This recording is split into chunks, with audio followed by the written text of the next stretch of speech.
This episode of Todd's Kitchen is brought to you by San Remo, creating recipes for the whole family. G'day, welcome to Todd's Kitchen. Today's beef recipe is an all-time favourite of mine, and I guarantee it's going to be a favourite of yours too. So join me today as I make my version of beef ragu.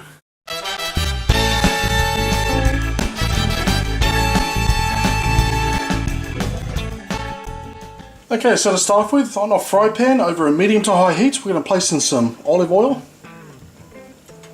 Next, I'm going to place in some blade steak that I've just chopped into large cubes or so. And what we're just going to do is stir fry these just for a few minutes, just until they're cooked all the way through. Okay, so once the steak's cooked all the way through, we're just going to take it off and place it into a container and just keep it sealed, keep it covered, just while we work on the next steps.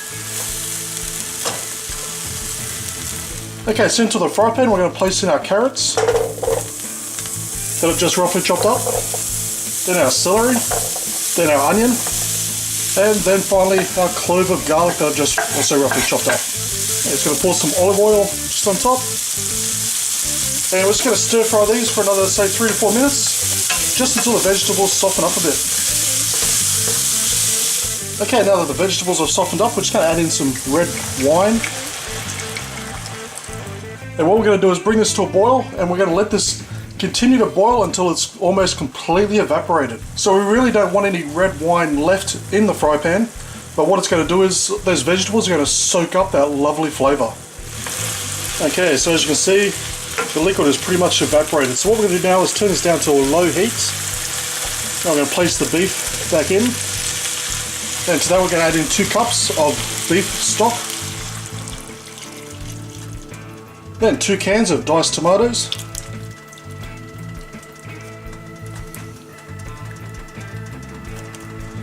Then some salt. And some pepper.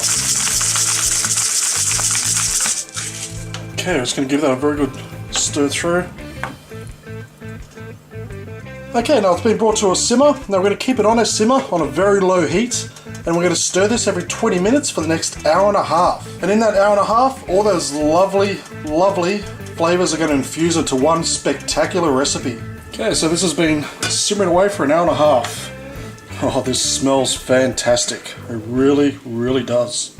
Okay, so before we take this off, we're going to cook our fettuccine. Okay, so we've got a pot of boiling hot water, so to that we're just going to add in some salt, and then our fettuccine.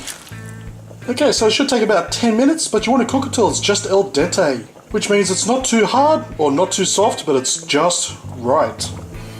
Okay, so I've got our fettuccine onto a plate. Now just to spoon on some of our lovely mixture. Okay, and it's done. Now how simple and easy was that? And I'll tell you what, this really is smelling fantastic. Because it was slow cooking for an hour and a half, the smell has travelled throughout the house, and trust me, you're gonna love it. And now it's time to give this a try. Now look at that, even the meat's fallen apart because it's been slow cooked. Okay. Oh yeah. That meat has just melted inside my mouth. It is really, really good. You have such a great mixture of flavors there, and they all complement each other perfectly.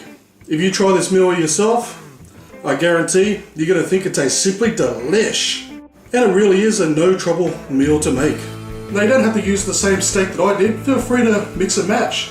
But preferably try and use a tougher steak, because when you slow cook it, it's going to come out and it's just going to melt in your mouth. Thank you for watching this episode of Todd's Kitchen. A list of ingredients down below, as well as links to my Facebook, Twitter and Google Plus pages. Please do me a huge favour by giving this video a thumbs up and leave me a comment, and I'll see you next time for another delicious recipe.